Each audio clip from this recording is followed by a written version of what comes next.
Sean bienvenidos a los mundos de Putin, un mundo de luz y de color, de algodón de azúcar, donde todos los sueños se hacen realidad. Todos, bueno, todos no. Algunas cosillas se quedan por el camino, pero bueno, ¿quién se acuerda de esas enormes ciudades que Shoigu quería construir en Siberia? O del revolucionario Yotafone, ese teléfono maravilloso made in Russia. Bueno, son pequeños inconvenientes en la construcción del sin par putinismo.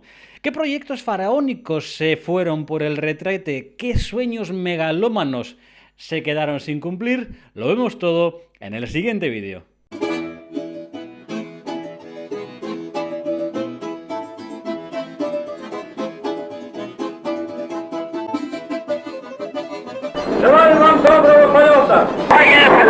Bienvenidos a Crónicas de la Estepa Rusa, a vuestras crónicas, para hablar hoy de los grandes éxitos, de los hits de la industria rusa en los largos años ya de putinismo y de medvedismo, habría que decir, porque sí, porque a nuestro amigo Medvedev alguna también se la metieron así, bien dobladita. Pero antes de rendirnos, de postrarnos ante tales hazañas de la ingeniería rusa que acabaron en el toilet kremliniano, por favor, no me dejéis sin vuestros likes, sin vuestros comentarios, sin vuestras opiniones. Dale a la campanita, que es gratis, así os enteráis de cuando voy sacando vídeos. Y bueno, ya si alguien quiere patrocinar la cueva, pues sabe que se puede hacer miembro del canal, que invitado está a un tour cuevil. Pero no nos distraigamos, porque aquí de lo que se trata es de lanzar loas y alabanzas a ese ser supremo que dirige los designios de Rusia ya desde el año 2000 y que, como dirían los clásicos, promete hasta la luna, y lo único que tiene es un cajón lleno de promesas que no valen nada, como cantaban los piratas, porque para piratón, ya tenemos al propio Putin, que reparte promesas a diestro y siniestro. Y si no, que se lo pregunten al gobernador de Sajalín, que vio cómo Putin ahí le prometía un puente para unir Sajalín con el continente. Un puente. Что касается моста, там все время разные цифры. Вы как думаете, мост сколько будет в конечном итоге стоить? Ой, Владимир Владимирович, я скажу так, я занимался этими цифрами, но я просто боюсь вас ввести в заблуждение. Значит, я оценивал, знаете как? Я же строил раньше атомные станции. Это двухблочная АЭС. Построить мост с подходами, это двухблочная АЭС. Вот так вот. Там цифры разные были, но называлось так. 300 миллиардов мост и 300 миллиардов подходы. 300 миллиардов мост можно через концессию сделать, если считать, что подходы – это освоение территории, потому что подходы не окупаются. A ver, Tito Putin, que ya es la tercera vez que prometes construir el maldito puente entre las islas Sajalín y el continente. No una, no dos, ya van tres. Que te gusta darle más ilusiones a los sajalinitas que el calvo de la lotería de Navidad. 600 millones de euros te vas a gastar ahora en el puñetero puente con la que está cayendo en Ucrania. Venga, hombre, sí, claro. Hala, proyecto al cajón. Y es que si abriéramos los cajones del despacho de Putin en el Kremlin, encontraríamos auténticas joyitas, como ese proyecto megalómano, megaproyecto, nada modesto, del ministro de Defensa Shoigu, que quería construir cinco ciudades de 1 millón de habitantes en plena Siberia. Ríete tú de los tejemanejes de Jesús Gil en Marbella al lado de este buen señor. O sea, Shoigu, el maestro del pelotazo. Bueno, son cosas que pasan cuando pasas tiempo acaramelado junto a ese ser supremo llamado Putin paseando por la taiga. Que se te viene la inspiración. Estos Shoigugrados, como fueron popularmente conocidos, querían ser el centro de atracción tecnológica más importante de la historia reciente de Rusia. Estas magníficas ciudades se iban a construir al lado de grandes centros de extracción de materias primas como carbón, níquel o celulosa, que después se transformarían en productos acabados allí en la misma Siberia. La creación de estas zonas sacaría de la pobreza a enormes partes de Siberia, a la vez que podría convertirse en un pequeño reino de taifas, según decían las malas lenguas, para Shoigu el día que decidiera irse del Kremlin. Esta excelsa, brillante, suprema idea la lanzó, lógicamente, Shoigu, desconocemos si influenciado por alguna de esas hierbas siberianas que utilizan los chamanes, allá por agosto de 2021. En abril de 2024, los Shoigugrados duermen el sueño de los justos. Muy relacionado con Siberia está nuestro segundo megaproyecto que hizo Megacrack, los procesadores Baikal, que prometían ser la solución Made in Russia a la dependencia de los chips extranjeros. La historia de estos procesadores comenzó allá por 2012, cuando la empresa TEV Platforms, que era por aquel entonces un exitoso fabricante de supercomputadoras, decidió que quería hacer procesadores pero enfocados al mercado comercial, a los ordenadores de andar por casa, ¿no? Y ahí entró Rusnano a saco. Algún día hablaremos de ese emporio de derrochar rublos que fue Rosnano, pero eso otro día. Rusnano, que dependía del Kremlin, decidió invertir nada menos que 1.200 millones de rublos de la época, que era una pasta gansa, y nos encontramos el primer problema. Y es que en Rusia no había una fábrica donde poder construir estos procesadores, con lo cual todo el diseño se envió a Taiwán, concretamente a la fábrica de TSMC. ¿Fabricarse? Se fabricaron. ¿Quiénes los utilizaron? Bueno, básicamente empresas gubernamentales, porque lo que es el gran público, el rusito de a pie, como que eso de Baikal, sí, el lago está muy bien, pero que de procesadores nada. De hecho, no pudieron ni incluso construir ordenadores portátiles con estos procesadores Baikal. A pesar de eso, a pesar de que no tenía mucha pinta de ser rentable en el futuro, el gobierno ruso siguió ahí metiendo rublos a cascoporro. En noviembre de 2021, Baikal Electronics ganó 2 concursos del Ministerio de Industria y Comercio por un valor de 10.000 millones de rublos para desarrollar 2 nuevos procesadores. Pero en febrero de 2022, a finales, algo pasó, Putin, algo pasó, que la compañía taiwanesa TSMC se sumó a las sanciones contra Baikal Electronics y dejó de producir o dejó de fabricar para ellos, pero es que también no les envió los que ya tenían fabricados y pagados. Contrariamente a lo que se dice, la empresa Baikal Electronics no está en bancarrota, pero también es verdad que tiene el futuro más negro que el culo de un grillo. La producción de procesadores Baikal está congelada básicamente porque no hay ningún lugar en el mundo donde se puedan producir. Rusia no tiene las instalaciones necesarias. O sea que por ahora lo más interesante relacionado con la palabra Baikal sigue siendo el lago. Si lo de Baikal Electronics pinta regulinchi, lo del Yo-Móvil, el primer coche eléctrico auténticamente 100% made in Russia, acabó como el Rosario de la Aurora. Bueno, mejor dicho, acabó en este aparcamiento de Minsk, porque al final el que se los comió fue Potatoshenko, y ahí los tiene, a los pobres, cogiendo polvo al sol, o a la nieve, o al clima que haga en Minsk. Este rutilante, innovador, disruptivo proyecto Made in Russia 100% llegó de la mano de un oligarca, Mikhail Prokhorov, allá por el año 2010. Prokhorov es quizá más conocido por haber sido el dueño del equipo de baloncesto de la NBA, de los Brooklyn Nets. Este proyecto comenzó en Moscú, pero acabó en Bielorrusia, porque Prokhorov decidió que la fabricación debía hacerse en ese país porque los diseñadores eran bielorrusos y patatín patatín. Bueno, ya sabemos, cosas de oligarcas, ¿no? Pero lo importante es que Prokhorov tenía muy buenos contactos, y entre esos contactos estaba ¿quién? Clink, clink, efectivamente, nuestro querido Tito Putin, que recibió así, ensimismado, con los ojos que se le hacían chiribitas, las noticias de que Rusia tenía su propio coche eléctrico. Посмотрел, когда сюда заходил, наш коллега Прохоров продвигает один из таких продуктов.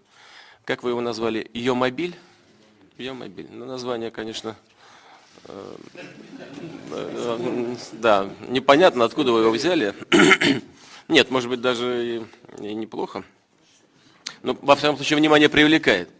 Но это совершенно новый продукт.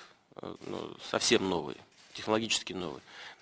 Важно, конечно, но я еще не готов сделать окончательные выводы, на нем еще не поездил, сейчас попробую это сделать. Хочу, у нас сейчас заседание будет Совбеза, хочу на этом вашем Йомобиле доехать до Дмитрия Анатольевича и ему показать. Я смогу доехать? Здесь недалеко? Не развалится по дороге ваш Йомобиль? Сейчас проверим.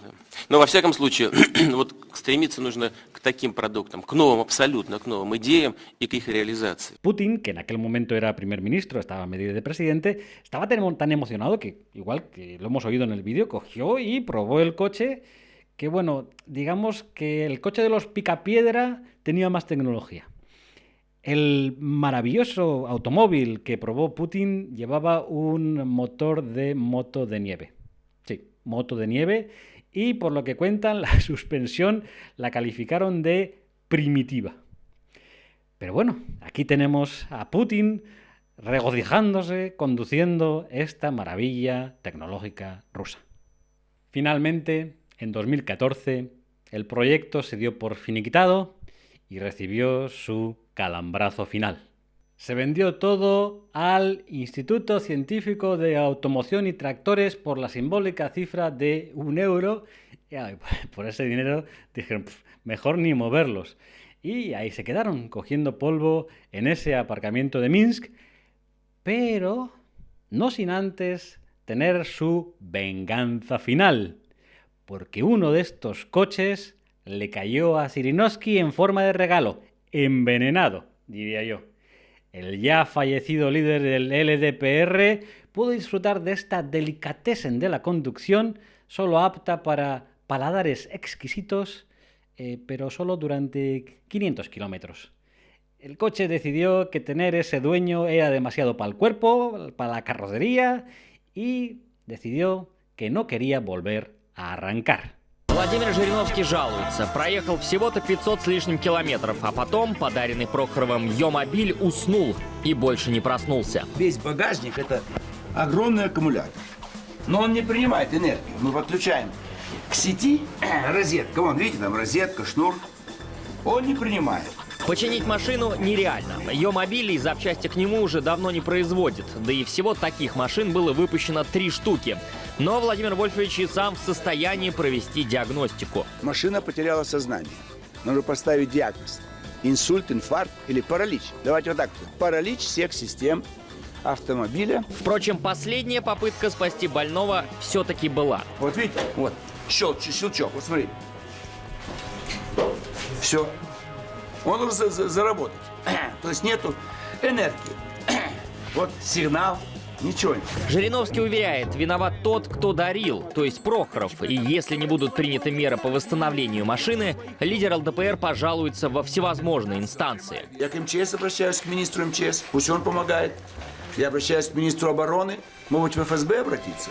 Можно. А прокуратура? Если в ближайшее время расставить с Прохоровым все точки над «ё» не получится, политик обещает принять контрмеры, что бы это ни значило. Este eléctrico proyecto ya vemos que es pasto del óxido y el tiempo. Otro hit de la industria rusa que se fue al garete. Y el siguiente fue presentado como la bestia que iba a destrozar el iPhone, que iba a reventar a Apple, a Samsung, al Samsung Corda, un teléfono ruso que iba a ser lo más, el terrorismo, la leche inverso. Con ustedes, el Yotafone. Главе российского правительства сегодня показали первый российский смартфон. Аппарат с 2 экранами, получивший название Йотафон, вручил Дмитрию Медведеву председатель корпорации Ростех Сергей Чемезов. Помните, вы мне в Сочи обещали показать новый российский продукт? Да.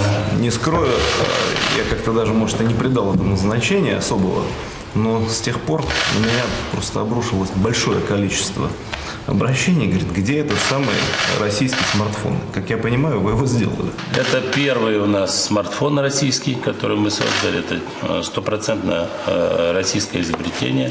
Здесь у нас... А детали? Детали, к сожалению, иностранные. И сборку пока мы ведем в Сингапуре, но сегодня мы уже сейчас подобрали одно из предприятий, входящее в состав нашего холдинга российской электроники, и будем, в общем-то, вот на нем сборку это все осуществлять. Самое главное, что вот вся интеллектуальная собственность принадлежит России. O sea, que es un teléfono ruso, pero que no es ruso porque los componentes no son rusos, son extranjeros. O sea que de ruso tiene poco.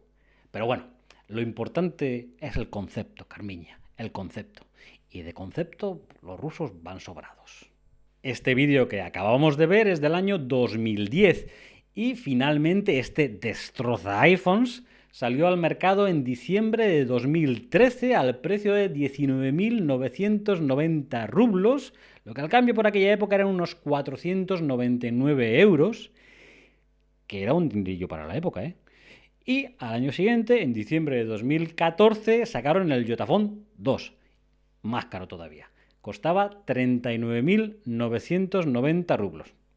Pastizal. Y cuando estaba escribiendo este guión, estaba yo tirando de memoria, porque en aquella época yo vivía en Rusia. Y creo recordar que yo tuve en mis manos un Yotaphone. No me acuerdo si era el 1 o el 2, pero lo tuve yo en mis manos. Era una castaña gorda, pero gordísima. Pero oye, ahora me da pena no haberlo comprado, supongo que porque era caro de cojones.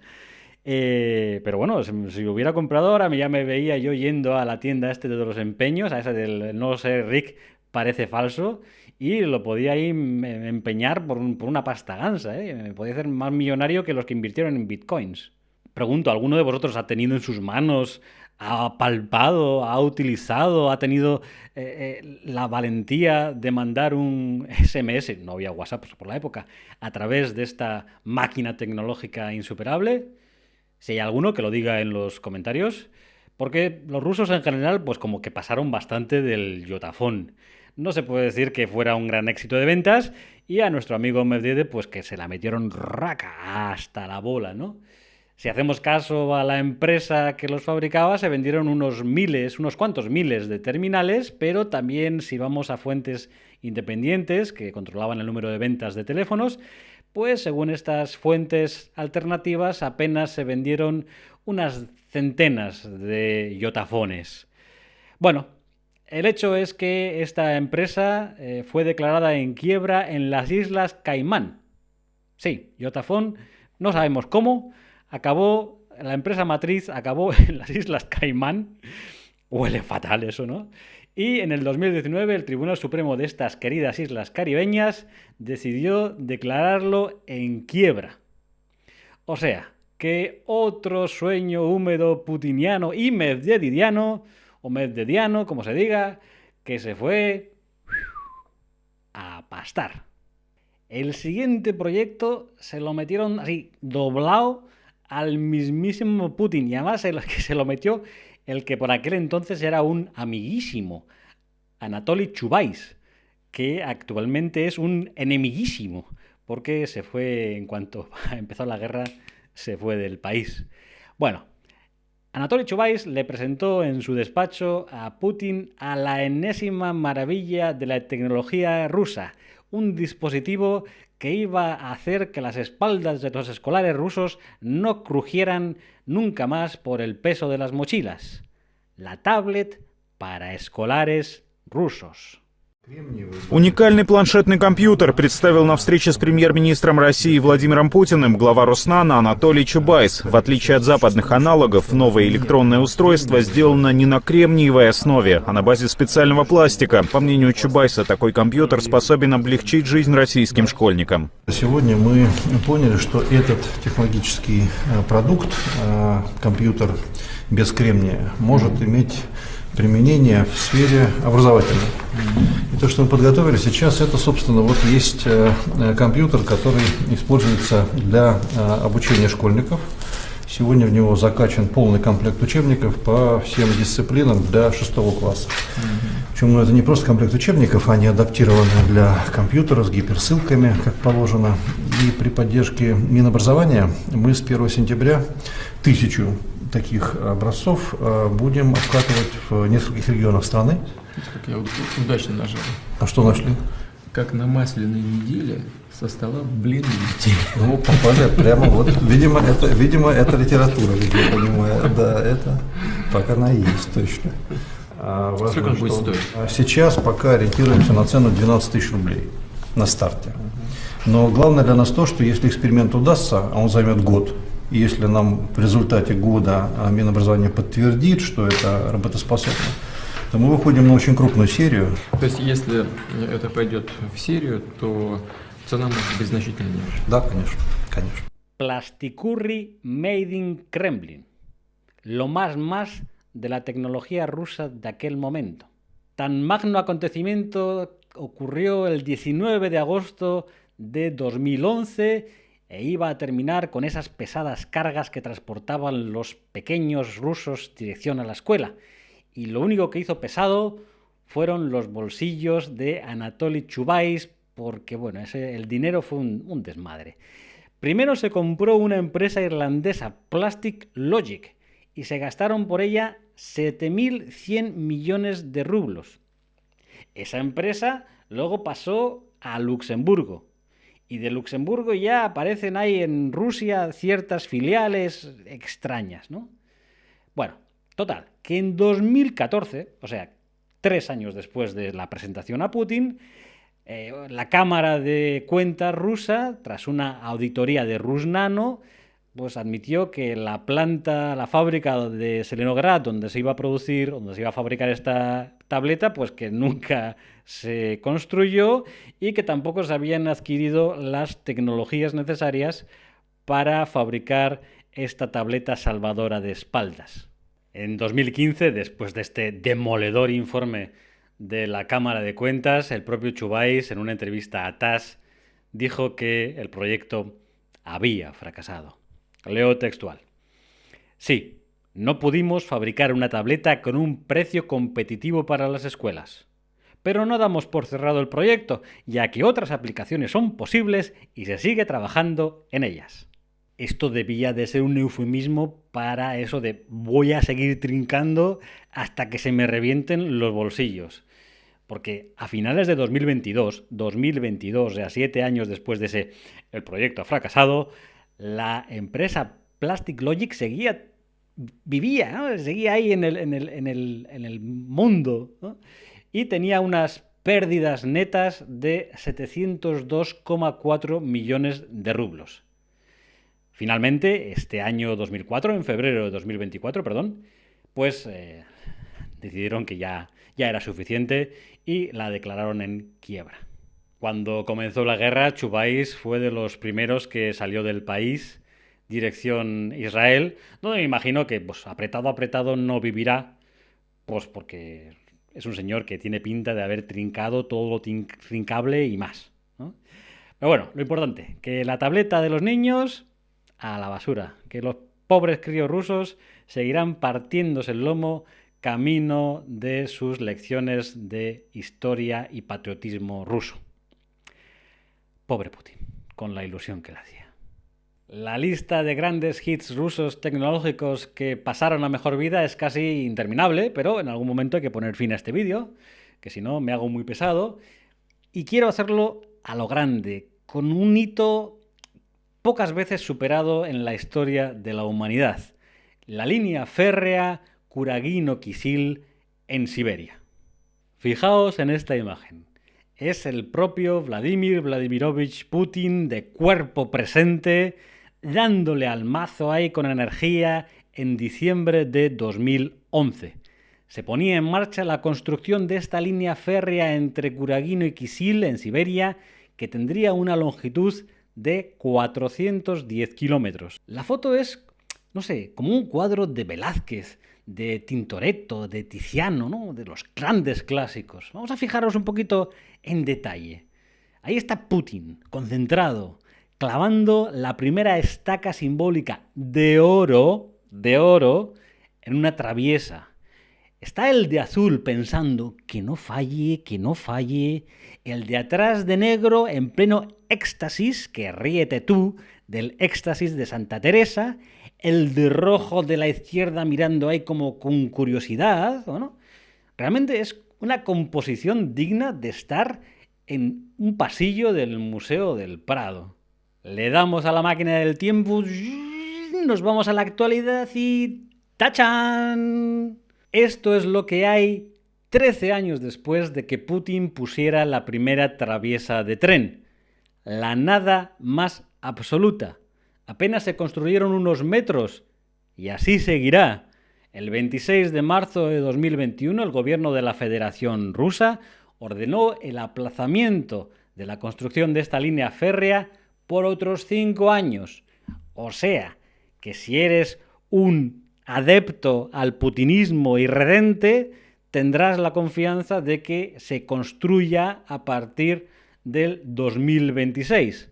Si tienes sentido común, sabes que esto se va a quedar así por los siglos de los siglos. Esto es Rusia, amigos. Agua de fuego a paletadas. Proyectos innovadores, tecnológicos, frustrados a cascoporro. Es lo que hay. Espero que os haya gustado, espero que haya sido interesante. Nos vemos en el próximo vídeo de Crónicas de la Estepa Rusa. Das vidania.